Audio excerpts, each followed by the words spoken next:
Let's take a quick look at where we've been with race relations by looking at the three waves of civil rights noted in this presentation. The first wave is associated with the Reconstruction era. This era is characterized by segregationist ideologies and racial segregation in practice, which economically relates to the rise of science and scientific discourse. Both progressed in tandem with the economically explosive Industrial Revolution. Universities were faced with ensuring that their mission met the demands of this new industrialized economy without slavery.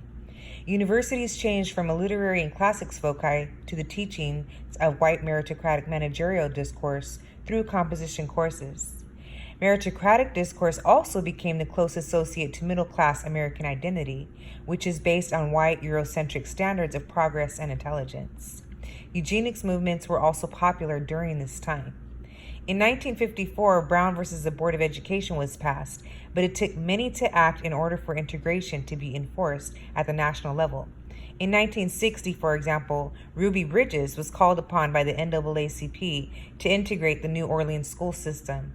Only one teacher agreed to teach her, however, and was the only child in the class.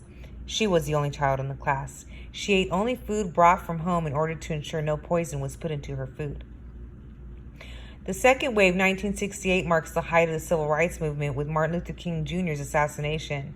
Professionally speaking, in the 1970s, we were confronted with a multicultural movement that would allow us to pay attention to and accommodate students of color, but this was not successful.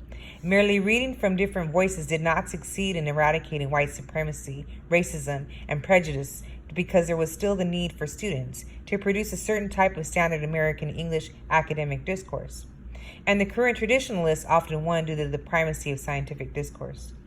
Within this movement, as well as the fact that most WPAs are white, so there is less of an investment to create meaningful multicultural curricula when such work is done successfully. However, this work was and still is often done by faculty or graduate students of color.